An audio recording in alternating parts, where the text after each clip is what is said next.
ایک بندہ کسی وزیر مشیر سے ملاقات کرنے کے لیے جاتا ہے، کسی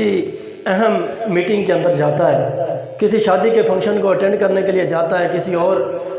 خاص مقامات پہ جہاں تو 4 10 20 بندے جمع ہوں وہاں یعنی کہ اجتماعی محفل کے اندر جاتا ہے تو بندہ کتنا تیار ہو کے جاتا ہے، بندہ غسل کرتا ہے، بندہ صاف لباس پہنتا ہے، بندہ اپنے جوتے بھی پالش کرتا ہے، بندہ کنگھی بھی کرتا ہے، خوشبو بھی لگاتا ہے، بندہ سرما بھی لگاتا ہے، بندہ مکمل تیاری کرتا ہے۔ اور تیاری کرنے کے بعد جب مکمل تیاری ہو جاتی ہے سب سے آخر میں جو عمل کرتا ہے وہ آئینہ دیکھتا ہے، اپنے آئینے میں اپنا چہرہ بھی دیکھتا ہے، اپنا ڈریس بھی دیکھتا ہے، سوٹ بوٹ سب کچھ دیکھتا ہے، میں کیسا لگ رہا ہوں، کوئی کمی تو نہیں رہ گئی ہے، کسی چیز کی اور ضرورت تو نہیں ہے، اپنی شکل و صورت کو، اپنے حلیے کو، اپنی پرسنالٹی کو سب کچھ دیکھتا ہے آئینے کے اندر۔ لیکن ادھر بندہ تیار ہو کے دنیا داروں سے ملنے کے لیے، دنیا داری کے معاملے میں، اپنا کاروبار کرنے کے لیے، کسی اور فنکشن کو اٹینڈ کرنے کے لیے بندہ تیار ہو کے آئینہ دیکھتا ہے کہ میں اچھا لگ رہا ہوں کہ برا لگ رہا ہوں، کیا میرے کپڑے ٹھیک ہیں کہ نہیں، میری ڈریسنگ ٹھیک ہے کہ نہیں۔ ادھر وہ تیار ہو کے اپنے آپ سے سوال بھی کر رہا ہوتا ہے اور پھر خود ہی جواب دے رہا ہوتا ہے۔ ادھر لامکان سے رب العالمین کی طرف سے آواز آتی ہے،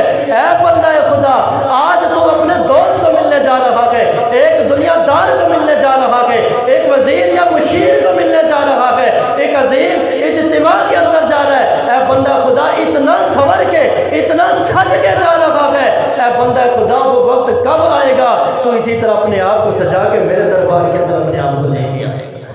آج تو لوگوں کے دربار میں، بادشاہ کے دربار میں، دنیا داروں کے دربار میں جا رہا ہے بن سور کے تیار ہو کر، کیا کوئی ایسا وقت بھی آئے گا کہ تو اسی طرح تیار ہو کر میرے دربار میں آئے گا؟ اللہ اکبر۔ ادھر لامکان سے آواز آتی ہے، بندہ خدا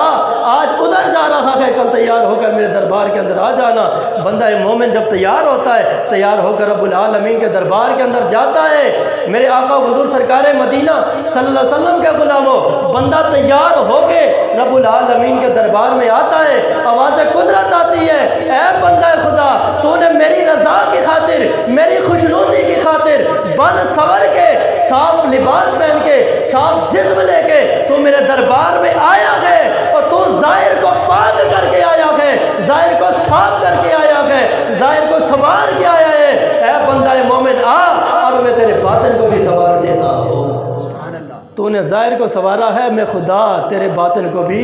سوار دیتا ہوں۔ تو میرے آقا حضور کے غلاموں، عرض کرنے کا مطلب یہ ہے، ہم دنیا کے معاملے میں بالکل تیار ہو کر، بالکل ریڈی ہو کر جاتے ہیں، کوئی کمی نہیں چھوڑتے، لیکن رب العالمین کے دربار میں آتے ہیں تو ہمیں پتہ ہی نہیں ہوتا ہمارے کپڑے پاک بھی ہیں کہ نہیں۔ کپڑے حالانکہ پاک ہونا شرط ہے،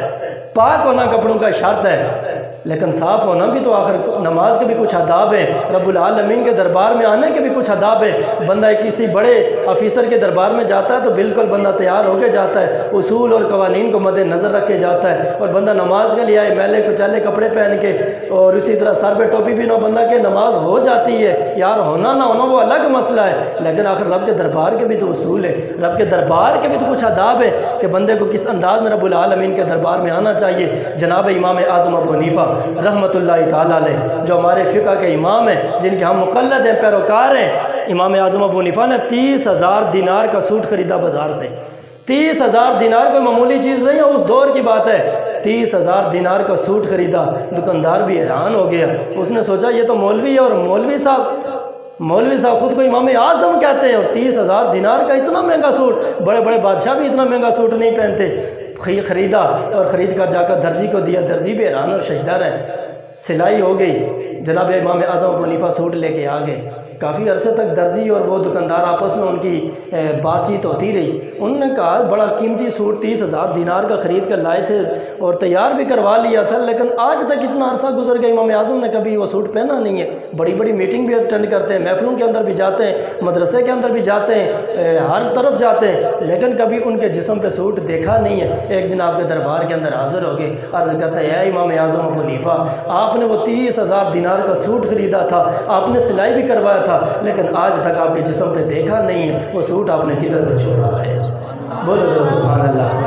امام اعظم رحمۃ اللہ تعالیٰ علیہ سے سوال کیا گیا، اے امام اعظم 30,000 دینار کا سوٹ خریدا تھا، سلائی بھی کروا لیا تھا، گھر بھی لے کر چلے گئے تھے، لیکن کافی عرصہ گزر گیا، ہم تو انتظار میں تھے کہ اتنا قیمتی سوٹ پہن کر آپ کس کے دربار کے اندر جاتے ہیں، اتنا قیمتی سوٹ آپ نے کس لیے سلوایا گیا؟ کسی محفل کے لیے سجایا گیا، کسی شادی کا فنکشن اٹینڈ کرنے کے لیے سجایا، کسی اور اجتماع کے لیے سلایا گیا۔ اے امام اعظم ذرا بتاؤ تو صحیح، وہ سوٹ کدھر چھوڑا گئے؟ وہ سوٹ کیوں سلوایا تھا؟ اے لوگوں، اللہ کی عزت کی قسم ہے، امام اعظم نے فرمایا، اے بندگان خدا، او مجھ سے سوال کرنے والے، وہ جو 30,000 دینار کا سوٹ میں نے سلوایا تھا، کسی وزیر مشیر کی ملاقات کے لیے نہیں، کسی دنیاوی محفل کے لیے نہیں، اللہ کی عزت کی قسم ہے، میں نے سوٹ سلوا کے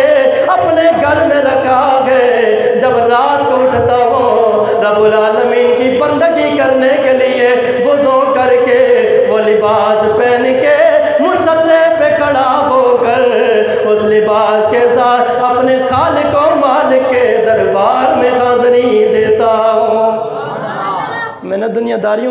داروں کے لیے نہیں، میں نے اپنے رب العالمین کے دربار میں حاضری دینے کے لیے قیمتی سوٹ پہنا ہے۔ مگر ہم نے قیمتی سوٹ دنیا داروں کے لیے رکھے، ہم نے شادیوں کے لیے رکھے، ہم نے منگنیوں کے فنکشن اٹینڈ کرنے کے لیے رکھے، نماز کے لیے ہم نے پھٹے پرانے کپڑے رکھے، ہم نے میلے کچیلے کپڑے رکھے ہیں۔ میرے آقا حضور کے غلاموں، اس لیے رب العالمین کے دربار میں آؤ تو آداب کے ساتھ آؤ۔